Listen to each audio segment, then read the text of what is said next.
Hey guys, what's up? You're watching Clique, and today we're going to be looking at the HyperX Pulsefire Haste. As you guys probably already know, this year has been a really good year for gaming mice releases. We've had mice like the Model O Wireless, the Aerox 3 from SteelSeries, the G Pro Superlight, and a bunch of other releases too, and it's just really good to see HyperX get into the mix and drop a mouse that can actually compete in the current market, since it has been getting extremely competitive for the last couple of years. But what HyperX has done here with the Pulsefire Haste is not only impressive, but it's also taken over as my main mouse, replacing my G-Wolf's Hottie. It's that good.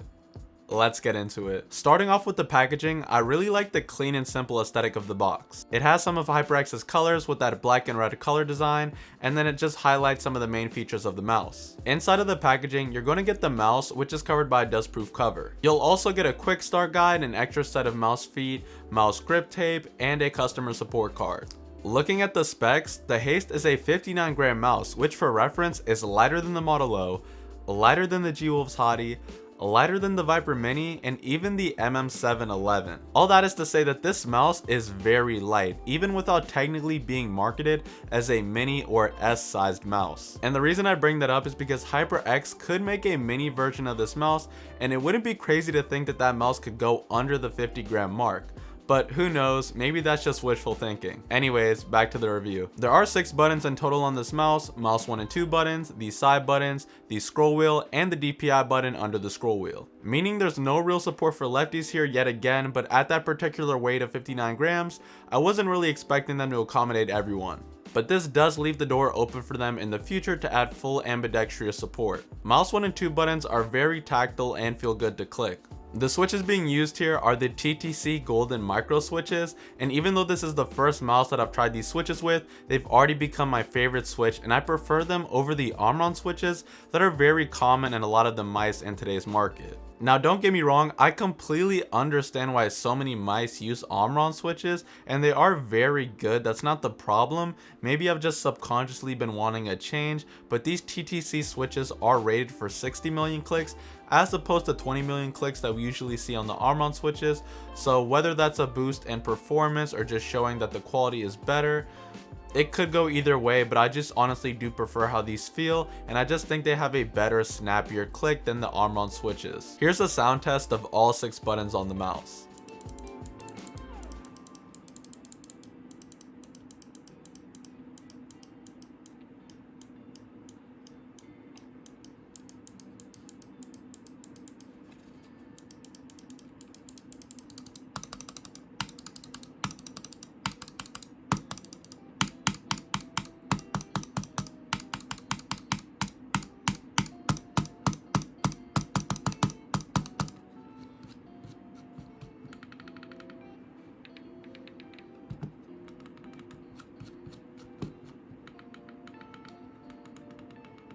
There is a very slight amount of pre-travel and a decent amount of post-travel on both the front and the back side button on this mouse, but there definitely is a stopping point, and they do feel sturdy and well built. The main issue I usually have with post-travel is that on some mice, I feel like if I press in too hard on a side button, I could just keep depressing it and go too far into the mouse and break it. But both of the side buttons here are reinforced at a certain point, and I feel like it just makes it feel more well built and sturdy than some of these other mice. And overall, that's just going to help the build quality and overall durability of not only the side buttons of the mouse, but also the mouse shell, and just make sure that nothing else inside of the mouse gets damaged. The care that HyperX took to make sure that the side buttons are not only reinforced and dust proof, but also that the mouse shell itself feels incredibly sturdy and durable just speaks to the level of care that they took to make sure that this mouse was going to be a success when they dropped it. The scroll wheel is textured with small steps, and there's basically no rattle or looseness. It's really stable, and it performed great in game. I can't tell the difference between this sensor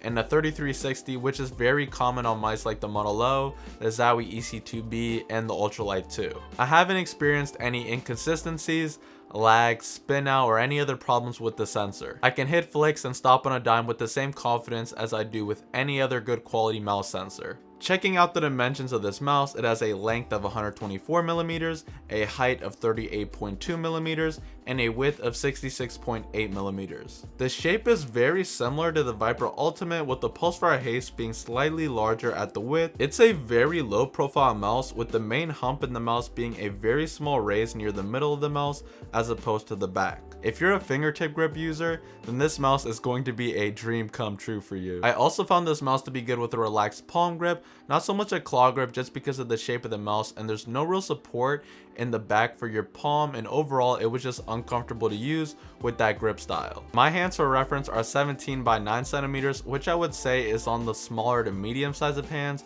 more leaning towards the smaller side, and with a fingertip grip this mouse just fit like a glove. The Haste comes in at the $50 price point, which is great and makes it competitive in terms of price in the current market. As of right now, the Haste only comes in one color, which is a matte black, but I wouldn't be surprised to see them come out with some other colorways in the future. I'd personally like to see a red version, since that does go with HyperX's colors. The HyperFlex cable is very thin, light, and flexible. It's a really good alternative to the usual paracords you see on a lot of mice. I actually found it to be one of the thinnest and best cables on any mouse that I've used. I prefer the HyperFlex cable over the cables on the Hottie, the Model O, the MM711, Viper Mini, and overall it was just better because it was more flexible and lighter. The point of tension where the cable will start to flex is really low, and it never got in my way when I was gaming. Shifting over to the mouse feet, they are version grade PTFE, which just means that they're 100% made from Teflon and no additional substances have been added to the feet. This is going to give them an extremely smooth glide, and while I was gaming with this mouse, it was just effortless to move on my mouse pad or any other mouse pad that I tried it on.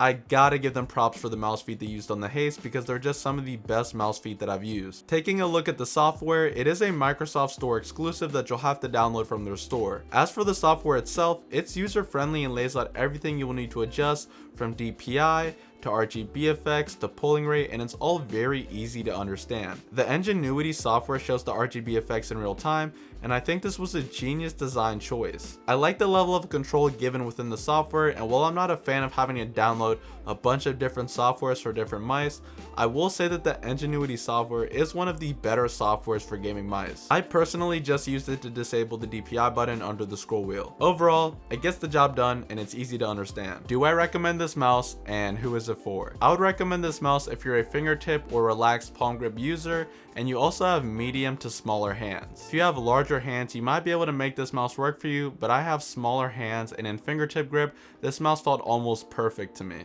Claw grip users might not find this mouse as comfortable because there is little support in the back. With this mouse coming in at the $50 price point, I really think the Haste is one of HyperX's best mice yet. If it seemed like I said a lot of positive things about this mouse in this review, it's because I really couldn't find that many negative aspects of this mouse. In my opinion, the Haste is fantastic, and I liked it so much that it took over as my new main, well, at least until I try my Model O wireless and my Aerox 3 later this week. As for now, this is my go-to wired mouse. Like usual, I'm going to put the links for purchase down below in the description, so if you want to get your hands on the HyperX Pulsefire Haste, you can go ahead and do that. If you enjoyed this video, if you wouldn't mind hitting that like button, since it really does help out the channel, and if you're new here, I make all types of content on tech and gaming, so if you're interested in this type of content, consider checking out the channel and subscribing. And if you guys have any questions that you want to ask me live, pull up to the Twitch streams. We try out the mice and the keyboards and just all these different tech before I do my reviews on it. We play lots of games, and it's just an overall good time. Like always, you guys are awesome. Thanks for watching, and I'll see you guys in the next one. Bro, my pickaxe has so much bloom. I keep missing my shots with my pickaxe.